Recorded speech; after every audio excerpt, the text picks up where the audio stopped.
December 6, 1972. Eugene Cernan, veteran astronaut and commander of Apollo-17. He would be the last Apollo astronaut to stand on the surface of the moon. Dr. Harrison Schmitt, better known as Jack. He would be the first geologist to set foot on an alien world.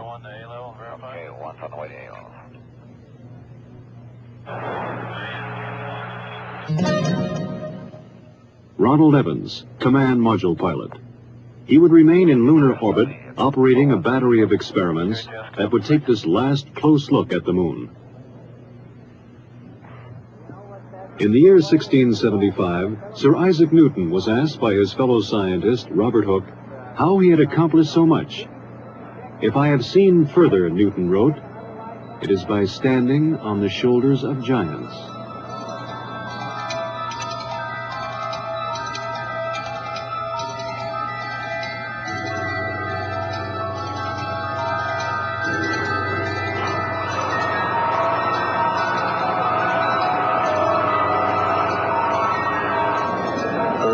Propellant tanks have been pressurized.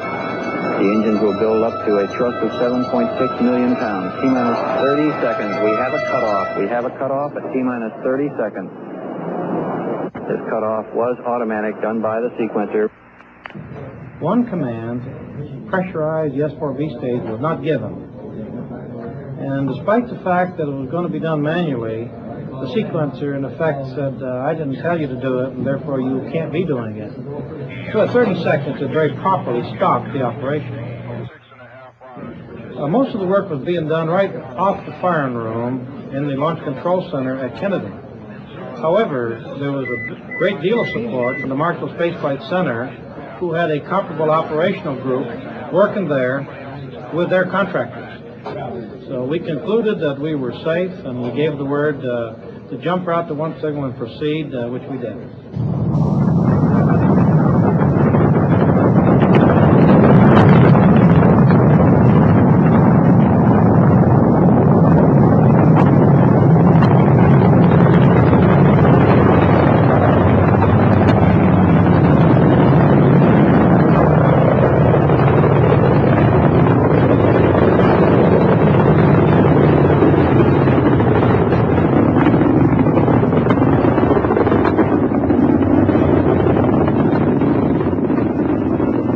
Houston, you are go for orbit. Go for orbit. Those are kind words, Robert. We're go for orbit here.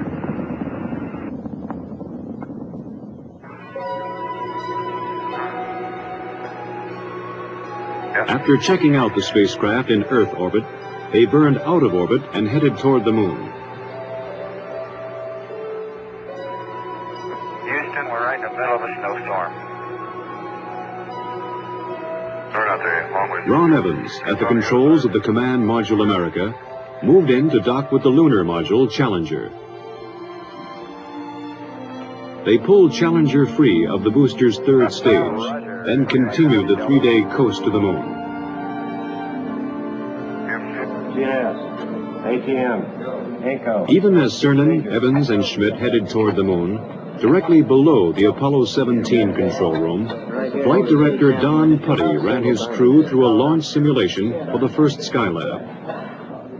As you're probably well aware, we are still working on other programs, Skylab being the prime effort starting in the spring of next year. We're also working on the cooperative mission with the Russians, which will take place in 1975. And of course, we've got quite a few of the flight control team as well as other center elements involved in the work on the shuttle. So it's the start of a new era, I hope. Skylab, of course, will fly in the spring of next year with 3 men going up and spending 28 days, and then 2 months later after they land, we'll put 3 men up for 56 days. They'll come down, and 30 days later, another 3 will go for 56 days. So a year of 73, calendar year, will certainly be a busy one from a standpoint of manned spaceflight. December 10th, 1972.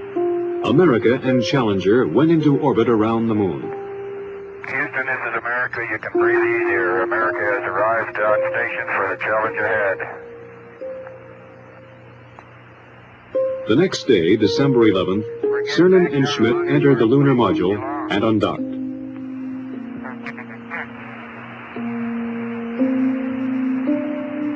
You look just as pretty in Earth light as you do in sunlight.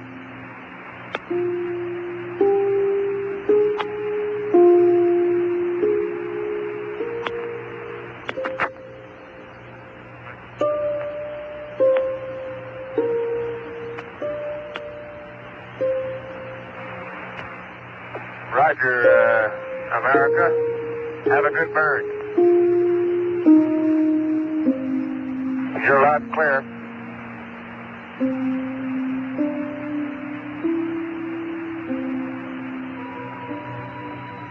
With the command module in the distance, they passed over their landing place, a valley in an area of the moon called Taurus-Littrow. Here they hoped to find the youngest material yet sampled, and direct evidence of lunar volcanoes.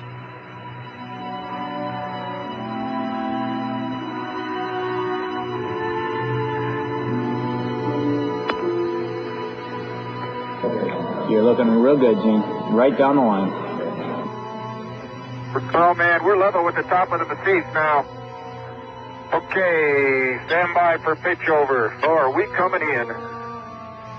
There it is. Proceeded. And there it is, Houston. Here's Camelot. Wide on target. I see it. We got them all. 42 degrees, 37 degrees, to 5,500. 53 degrees. Okay, I've got Marhay, I've got Poppy, I've got the triangle. That's 2,500 feet, 52 degrees. H-dot is good at 2,000. H-dot is good. Fuel is good. Going down at 10, cut the H-dot. The fuel's good. 110 feet, stand by for some dust. Little forward, G. Finger forward a little. 90 feet. Little forward velocity. 80 feet. Going down at 3. Getting a little dust. Going down about 2. Very little dust. Very little dust. Stand by for touchdown. Stand by. 25 feet. Down at 2. Feels good. 20 feet. Going down at 2. 10 feet. 10 feet. Contact. Stop push. Engine stop. Okay, Houston, the Challenger has landed. Roger, Challenger, that's super. Houston, you can tell America that Challenger is at Taurus-Littrow. December 11th. Cernan, then Schmitt, left the lunar module to begin their first EVA. As I step off at the surface at Taurus-Littrow, we'd like to dedicate the first steps of Apollo-17 to all those who made it possible. Their first job was to unload equipment, including their rover, the electric car in which they would drive to the exploration sites. That's beautiful. This has got to be one of the most proud moments of my life, I guarantee you. We thank you very much. As Cernan drove the equipment-laden rover, Schmitt carried the scientific experiments package called ALSEP. Hey, do you need me, Gene? Nope. I'm going to go deploy an ALSEP. Have at it. In Houston, scientists in the science support room watched, correlating and directing their movements. Okay, Bob, I've got my tools of the trade right here. As Schmitt set up the various experiments, Cernan drilled a series of holes, both to collect core samples and to implant experimental probes. Well, we're out in the ejecta blanket of Camelot for sure now. Yeah. Man, it didn't feel like this stuff was that hard. No, I'll get it. I knew there was something I needed to get the jack in over here, other side.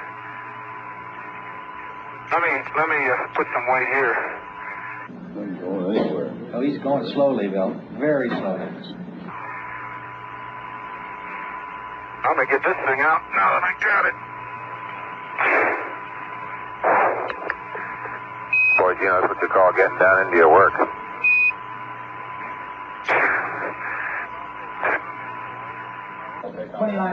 Yeah, that's 29 and a half minutes from now, but remember, they left this side a little bit late. There it is. Okay. And Jim, you better make it clear to Parker that we got to pull out. On the moon and on the Earth, they were fighting time now. There are just so many hours of oxygen and water in the backpacks. So many hours of life in the vacuum of the moon. We're up in the area. There you go. Watch that cable. Cable. Oh! Cable. Watch the cable. Cable number one.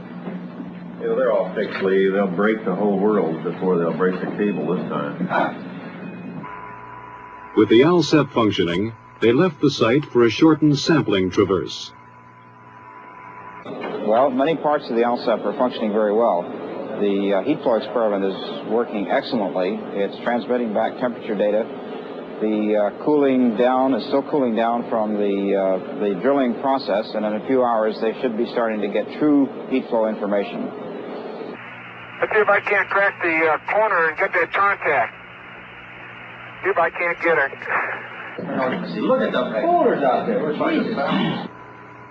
It was time to head back to the Challenger, activate experiments, and get back inside. Man. I was strolling on the moon one day in the merry, merry month of December. Now, May's the month. May, that's right. May is the year of the month. As the astronauts rested, engineers in 2 nations were working out technical problems of the Apollo-Soyuz test program, the first joint Russian and American space mission. Well, the prime purpose of the Apollo-Soyuz joint mission is to prove out a compatible docking system and demonstrate that we have compatible operational procedures that will let 2 different countries dock in space. I think more than that, it has certainly a symbolic meaning of these 2 large powers learning to work together in space, which I believe are the new seas of mankind, the new frontiers, and work out solutions to problems wherein although we're very competitive, we can still be cooperative and assist each other. And I think that this Apollo-Soyuz program stands for just that. Oh, what a nice day. Oh, funny, there's not a cloud in the sky, except in the Earth. I got on top of the dust, don't we? They would have one task before they got to work exploring. The previous day, they had broken a rear fender of the rover. The dust thrown up was causing trouble.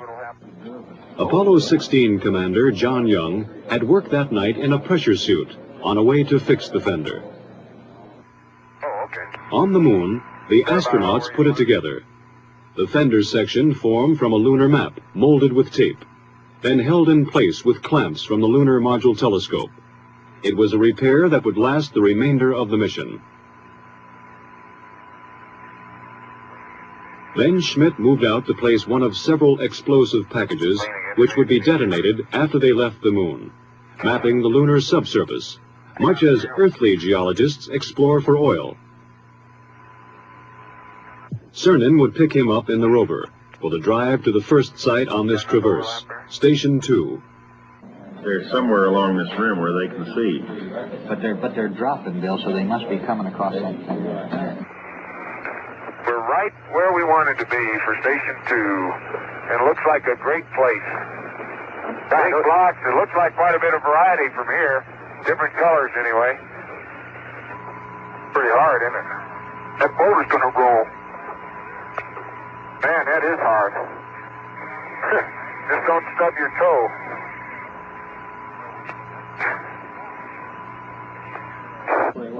The foreground features are somewhat different, simply because they were farther up onto the hill, I think. But otherwise, that's remarkable. Pottery, it's obviously very cohesive because it's the bottom of the core is not smooth; it's very jaggedy and fragmental-like. Gene's finished with the core tube, then we should be able to go. If we get that man.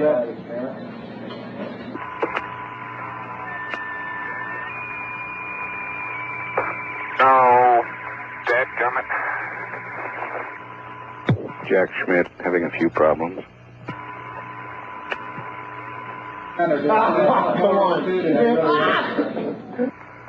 They would sample several locations on this EVA, but none would cause more excitement than the find at the crater called Shorty. Oh, hey! There is orange soil. Well, don't move it till I see it. It's all over. Orange! Don't move it till I see it. I've stirred it up with my feet. Hey, it is! I can see it from here. It's orange. That's the volcanic mix. Somebody unplugged silver. Fantastic, sports fans. It's trench time.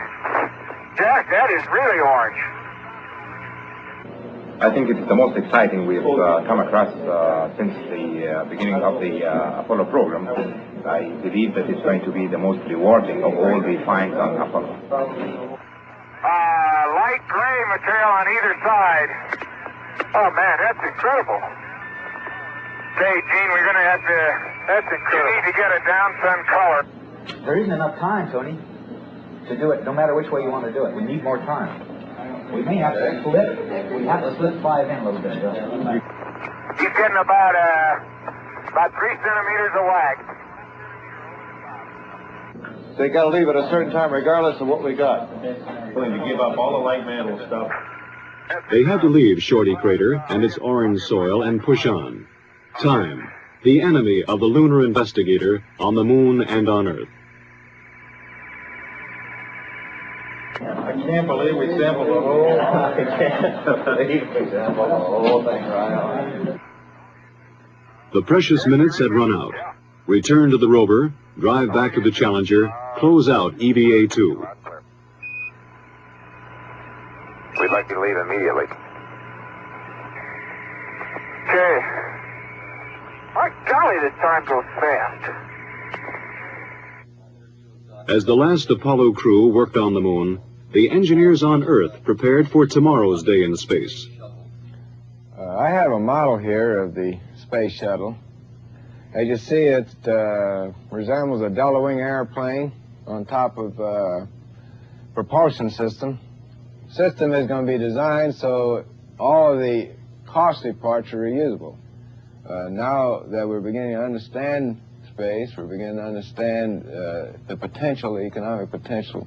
The need is to bring larger arrays of instrumentation up in space. The need to provide man with a real capability to work up in space.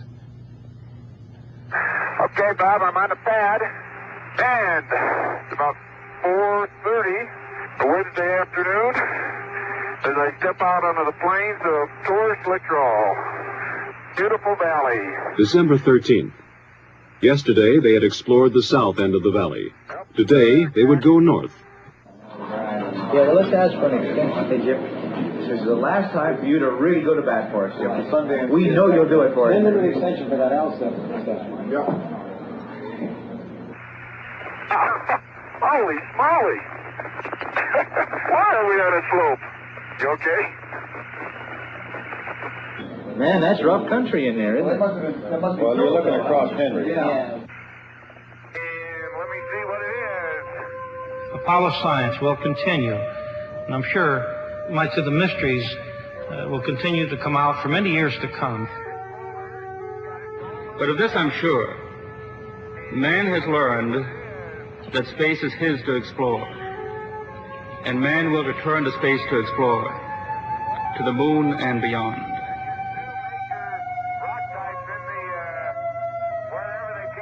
I'm firmly convinced that it's changed the whole basis of philosophy, including religion.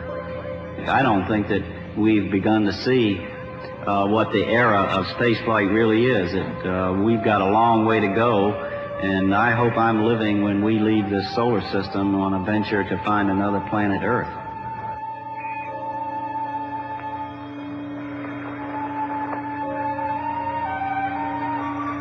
You know, Jack, when we finish with station 8, we will have covered this whole valley from corner to corner. That was the idea. Once more it was time. Gene Cernan and Jack Schmitt returned to the rover to drive back to Challenger.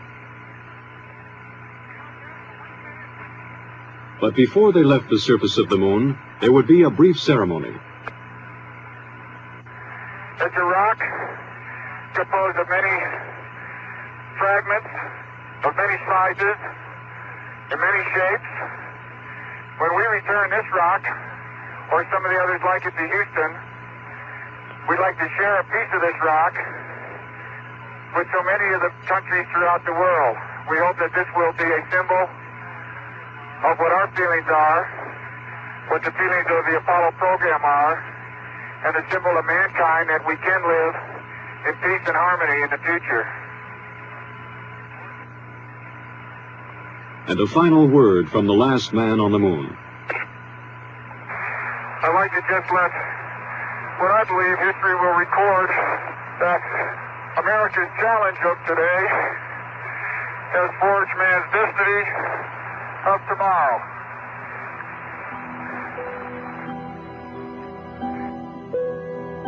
While Cernan and Schmitt closed out the last moonwalk and prepared for tomorrow's liftoff, Ron Evans worked on in orbit. Photograph, observe, describe. Keep operating the cameras and experiments in the Science Experiments Bay. In orbit, as on the surface, the seconds are precious. Possibility at this stage. How is the experiment working now? Working extremely well. We're looking for subsurface geologic structure in the broad sense, layering, for example. This is the infrared scanning radiometer. What does that do? The radiometer measures the temperature of the moon and makes an accurate map of the temperature beneath the spacecraft. It is working with tremendous success. One other thing, how is the experiment working mechanically as far as the man and the machine? The experiment itself, the hardware is working perfectly, precisely the way it was supposed to work. Everything has functioned properly. An important part of the experiment is it requires the man to operate it. 99, proceeded, 3, 2, 1, ignition. Right away, Houston. Vector grid. Mag thought. Good over. That's here you have good thrust.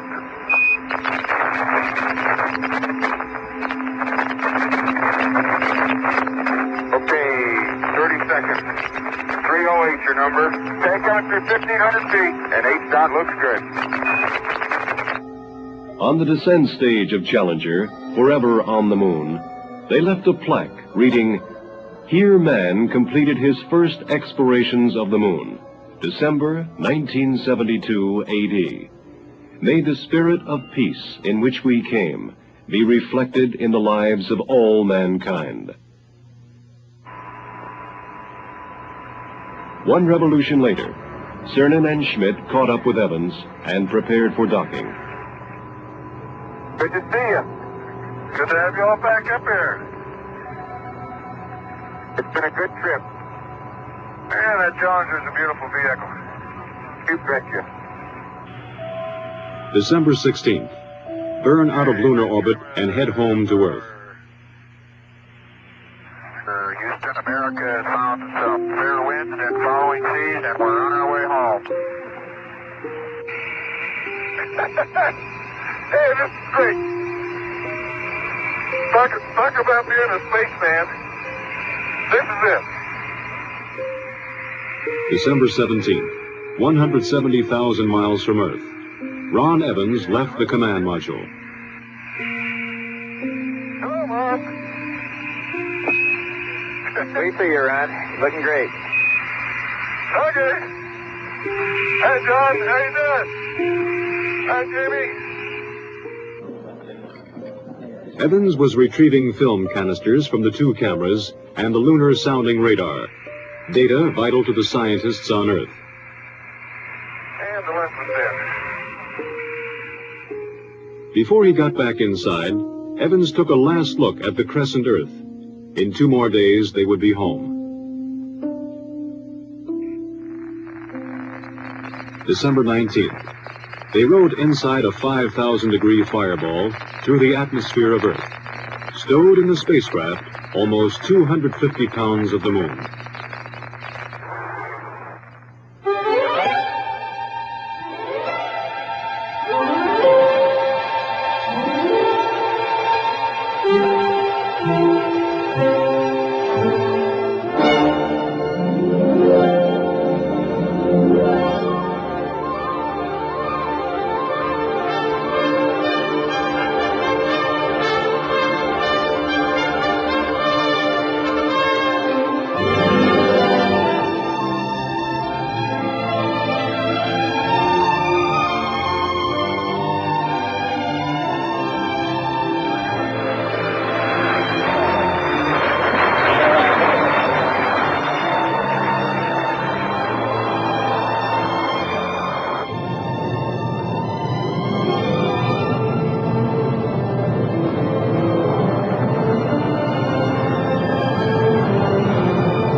This closes a golden chapter in the age of space exploration.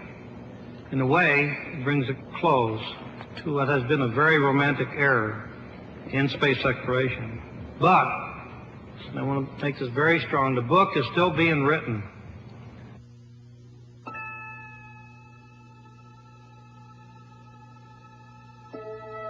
The moon, a lonely world in the absence of man. But here we have left our mark, a signature attesting a legacy to future generations. We stood on the shoulders of giants and touched the moon.